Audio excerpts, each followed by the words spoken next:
Previous వీడియోలో మనం quick sort implementation గురించి చూసాము. ఇప్పుడు టైమ్ కాంప్లెక్సిటీ గురించి చూద్దాం. టైమ్ కాంప్లెక్సిటీ అనేది క్విక్ సార్ట్‌కి 2 టైప్స్ ఉంటుందనమాట. యావరేజ్ అండ్ బెస్ట్ ఒక కేస్ ఉంటుంది. వర్స్ట్ కేస్ ఇంకోటుంటుంది. సో, యావరేజ్ అండ్ బెస్ట్ కేస్‌లో ఏమవుతుందంటే పైవోట్ సెలెక్ట్ చేసుకుంటాం కదా! ఆ ఎలిమెంట్ అనేది సెంటర్‌లోకొస్తుంది. సెంటర్‌లోకి రావడం వల్ల అరే అనేది 2 హాఫ్స్‌గా డివైడ్ అయిపోవచ్చు.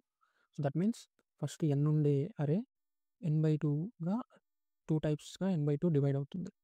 అండ్ అలా n/4గా డివైడ్ అవుతుంది. లాస్ట్ అలా n/2 పవర్ k లాగా డివైడ్ అవుతుంది. సో, దీని హైట్ ఎంతుంటుందంటే, ఈ క్విక్ సార్ట్ జరిగినప్పుడు రికర్సివ్ ట్రీ హైట్ ఎంతుంటుందంటే, లాగ్ n ఉంటుంది. అండ్ ఎవ్రీ హైట్‌లో ఎవ్రీ రికర్సివ్ ఇంప్లిమెంటేషన్‌లో మనం ఎన్ ఆపరేషన్స్ చేస్తాం. ఆ ఆపరేషన్స్ ఏంటిది? లెఫ్ట్‌ని ఇంక్రిమెంట్ చేయడం, రైట్‌ని డిక్రిమెంట్ చేయడం.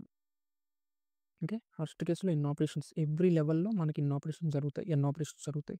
అండ్ హైట్ వచ్చేసరికి లాగ్ n ఉంది. సో, n ఇంటూ లాగ్ n వస్తుంది time complexity. Average and best కేస్‌లో ఇలా వస్తుంది. అండ్ ఇప్పుడు వరస్ట్ కేస్‌లో తీసుకుంటే ఏమైతదంటే, ఫర్ ఎగ్జాంపుల్ వరస్ట్ కేస్‌ని మనం చేయడానికి ఒక రివర్స్ అంటే డిక్రీజింగ్ ఆర్డర్‌లో సార్ట్ ఇన్ అరేని తీసుకుంటే, ఎవ్రీ టైమ్ ఏమైతదంటే మనకి పైవోట్ అనేది ఇది తీసుకుంటే పైవోట్ అనేది ఎండ్‌లో వస్తుంది. సో, ఎండ్‌లో రావడం వల్ల అరే అనేది 2 హాఫ్స్‌గా డివైడ్ అవ్వదు. 2 హాఫ్స్‌గా డివైడ్ అవ్వకపోతే మొత్తం హోల్ అరే మళ్ళీ ఉంటది. సో, ఇదొక అరే. సో, ఇక్కడ 1 పోతుంది. అండ్ ఇది మొత్తం అరే వచ్చింది. మళ్ళీ ఇక్కడ 2 లాస్ అయిపోతాం. అండ్ ఇలా హోల్ అరే మొత్తం వస్తుంది. దీని హైట్ ఎంతుంటుందంటే ఆల్మోస్ట్ n-1 ఉంటుంది. సో, n-1 టైమ్స్ వస్తుంది. ఎందుకంటే ఇక్కడ అరే అనేది 2 హాఫ్స్‌గా డివైడ్ అవ్వదు. ఓకే.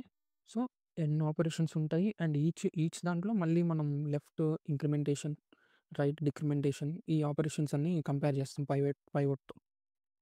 సో, దీనికొక n తీసుకుంటది. సో, టోటల్‌గా వరస్ట్ కేస్‌లో ఆర్డర్ ఆఫ్ n² ఉంటది.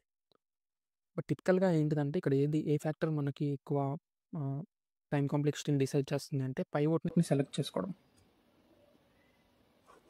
కరెక్ట్ పైవోట్ సెలెక్ట్ అయితే మాత్రం order of n log n అవుతుంది. లేదు అంటే వరస్ట్ కేస్ లాగా వెళ్తుంది అంటే మాత్రం ఆర్డర్ ఆఫ్ n² అవుతుంది.